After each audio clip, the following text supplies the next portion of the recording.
Hey, it's Amy again. This video is for organizers of whatever ladies group you have, especially if you're just starting one, or if you have one and there's trouble.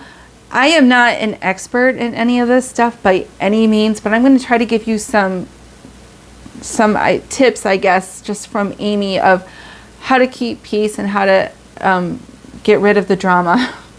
Because wherever 2 or 3 women are gathered, there is often drama.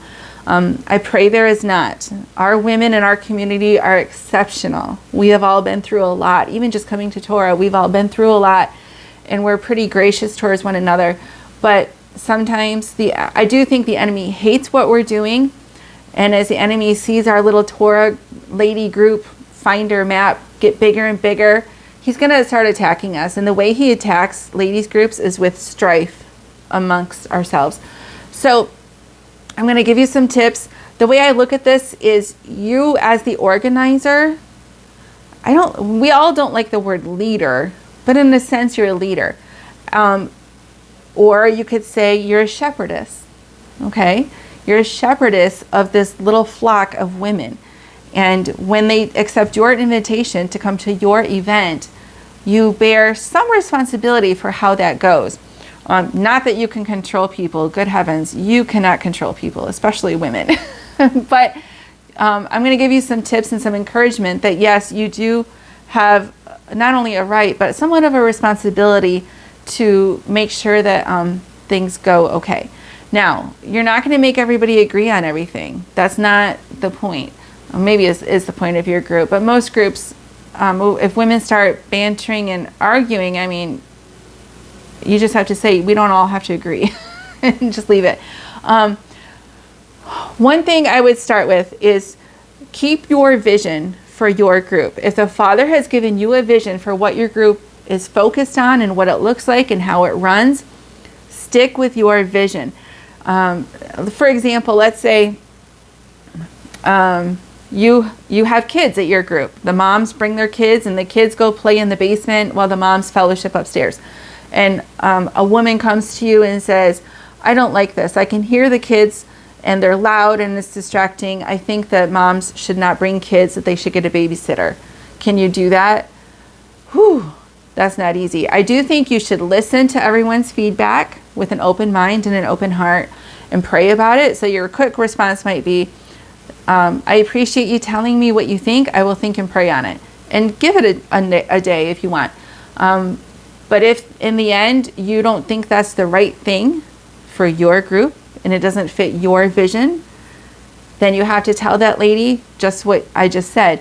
I appreciate your feedback and I appreciate that you care about this group so much that you're willing to tell me something like that.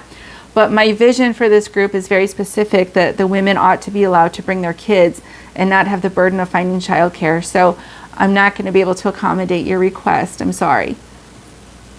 Done. And that lady can decide if that thing is such a big deal to her that she can't come anymore. That's up to her. But you can't change your group every time someone wants you to. You can't. You just cannot. I've done enough groups and events and things around that we all know you cannot please everybody. So stick with your vision for the group. Sometimes people have great ideas, though, so really be open to ideas. You alone probably cannot make it awesome, but with lots of ladies helping you, your group might be amazing. But if it steers away from your vision, for example, let's say you have a group for homeschool moms, and your vision and your passion is to help homeschool moms with homeschooling issues during your meeting time, then don't let other women come along and say, well, your group should be open to all women of all ages, whether they have kids or not, and whether their kids go to school or not. It shouldn't be just homeschool moms. Now, other moms who have kids in school might want to come and learn some tips for helping their kids with homework and stuff. But don't let people tell you that you can't have a homeschooling mom group, right? Because you can. You're allowed to. That's permissible according to Torah. You can have a group for homeschooling moms, and I can put it on my map finder and help you get the word out. Now, what you would say to that woman, and what I would say to that woman, is if you have a passion for a group that has a different focus, start that group. Our communities hopefully are getting big enough where we can have lots of different kinds of women's groups, but you with your group, you cannot meet everyone's desires and expectations and visions. You have your own vision, hopefully from the Father. Stick to it. I cannot say that enough. Another piece of advice I have is if your group is getting biggish, have 2 or 3 women who are like your prayer warriors, women who will pray for you and for the group that it stays God honoring, with whatever focus you want it to be, fulfilling the purpose that the Father has given you, whether that's encouraging homeschooling moms or fellowship or connections or whatever. And then you have a group of 2 or 3 women maybe who you can seek counsel from. And also your husband. Seek counsel from your husband when things happen. So if you have a time in your group where you have announcements at the beginning, you might want to consider reminding women, I don't know, maybe you don't have to say this out loud, but don't allow gossip. Gossip will bring down a women's group faster than anything else. And at your event, women should not be gossiping. But the worst gossip is the gossip that happens when people leave the event.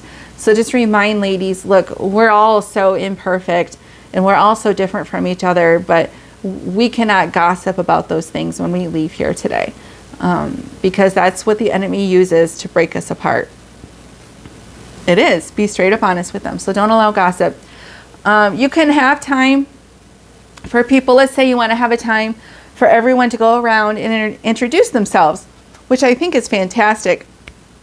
In fact, I should have said this before. I also really like the idea of name tags. If you have new ladies coming and going different times, have name tags. They sound so hokey, but they are really, really helpful to everyone, especially you as the organizer probably. So I think it's wonderful to have a time to go around and introduce. Everybody can introduce themselves, but say, you have 3 minutes and then I'm going to cut you off, or everybody will not have time. It's somewhat your responsibility to try to keep things fair and to allow everyone airtime. Don't let one woman take half an hour to introduce herself because she ends up giving her entire testimony. That's just not going to work. Like, Paul has a lot to say about keeping order, and this is one of those things. It's just not practical. So the only exception to that is if you have a lady there that evening or whatever that is going through something really, really horrific, really difficult right now, like her husband is very sick, or she just lost someone, or she herself just got a diagnosis, or a loss of a job or something. And if that woman needs time to talk, let her have as much time as she needs that evening. That evening, the focus of the whole entire visit may just be for her. It's a time for the body to come and serve and listen, lots of listening to her, and to help her and to pray for her, whatever it is. That would be a time where everybody doesn't get equal airtime, because that lady has a deep thing that she's going through, and the rest of the body is going to die to self and serve that woman. Now, that woman probably won't be going through that for a year, where she needs all the airtime, every time for many, many times. That's not going to work out. But once in a while, we have to shift our plans to help even just one woman. So keep that in mind, to be flexible like that when a woman is going through something and she starts, tearing up or venting or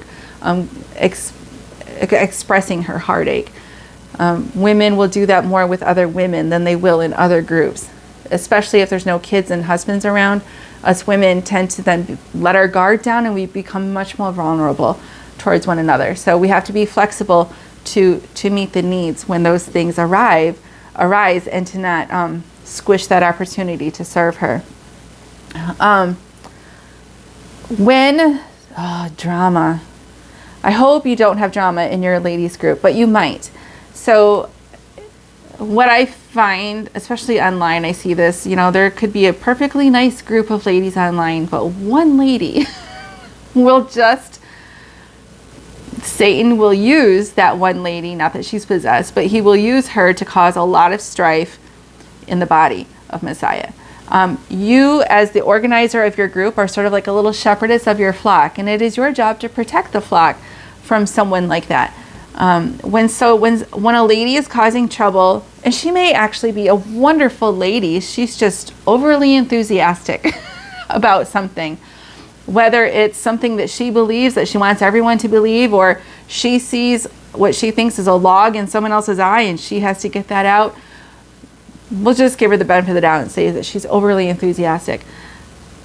If that is causing strife and division in the body, and if it's making ladies not want to come anymore because of that one lady, or if another lady is being unfairly attacked, even if she has a speck in her eye, it's not the job of other ladies to go around getting specks out all the time. The Torah has a lot to say about protecting the weak and protecting the oppressed, and not protecting the oppressor.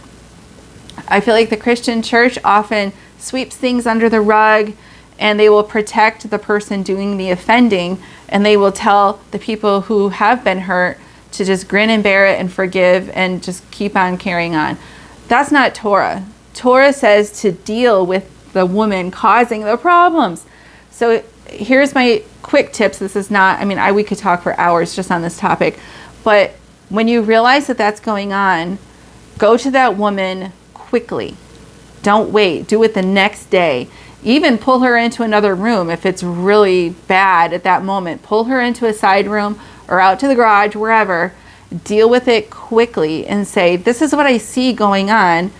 What do you think is going on? So hear her side of it, but do it privately. And you might have to tell her, you can't do that here. This group has this purpose, and what you're doing, what you're saying, how you're acting, how you're treating so-and-so does not fit with what the purpose of this group is. So you could say the purpose of this group is to encourage one another, but what you're doing is tearing down a lady who's here. You can't do that here. You don't have control over if that lady does it somewhere else, but in your gates, she doesn't get to do that at your place. So you're not saying that you're the boss of her, you're not an authority over her, but you're an authority over your group and how people treat one another in your group. So the best case scenario is that lady says, oh my goodness, you're right. I'm ashamed of myself. I'm sorry. And whatever it is to make restitution and repentance, right? Give her a second chance then. Give her a chance to be welcomed right back into the group, the same as the Father welcomes us right back in, and you kind of forget about it and you move on.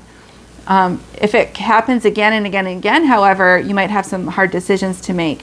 Do not let one woman ruin your group. You have to be brave. You have to be courageous. It is like the hardest thing in the world to tell someone you can't be here because of this or that or whatever. But I think you must in some situations. Now, again, ask your husband for counsel, maybe seek counsel from someone else, or take another person with you. Follow the biblical model. But don't let one woman bring down the whole group. It can happen. I think it's rare, and we probably see it. I see it online, and I think it's a lot more common on the internet, on Facebook groups, because we can't see each other face to face, and it's easier for people to have road rage online versus in person. We're so much more patient and long-suffering with one another. But I encourage you to be brave. And I encourage you, when those problems show up, my first reaction when that kind of drama comes is to run away from it. I'm going to close down the group. It's not working. People are mad at each other. I'm done. That's not the right thing to do. The right thing to do is to deal with the person causing the problem, even if it means she won't come back. But the rest of the ladies who are innocent in it all, they still get to have the privilege of your group. To take away the privilege of the group from innocent ladies is not the right thing to do. So we have to look at this in terms of justice and taking away the oppressor and protecting the oppressed. Does that make sense? So be brave, prayerfully, grace-filled, but brave. Okay? I think that's all I wanted to say. I hope that doesn't happen in your group, but it could. It could. And I hope that ladies make connections with one another. They should, they're going to group off and connect privately. That's good. That's what you want. You're bringing ladies together so that they can find besties here and there. But you're giving them a time to come together once in a while in a bigger setting to make those connections and things like that. So you older ladies, see, I don't even have it. When I was in the Christian church, I did not do ladies ministry. Like, this is all new to me. So if what I'm saying is junk, then forget about it. You do what the Father and the scriptures tell you to do. I'm just giving you like starter tips if you're brand new. But you older ladies who have been running women's groups, can you give us some advice in the comments? Am I on the right track, or what other advice do you have to try to squish these things quickly before the enemy uses it to divide us worse than we already are? I can't think of anything else to say. It's a big topic, but again, thank you for what you're doing. Thank you, thank you, thank you. This is a much needed ministry, and you're stepping out in courage, and your reward will be in the new heavens someday. Even if people here on earth don't appreciate your efforts, I do. Okay, I'm telling you, I appreciate you starting a group and putting it on the Finder so that women can find fellowship. It's a great big service to the kingdom. So thank you.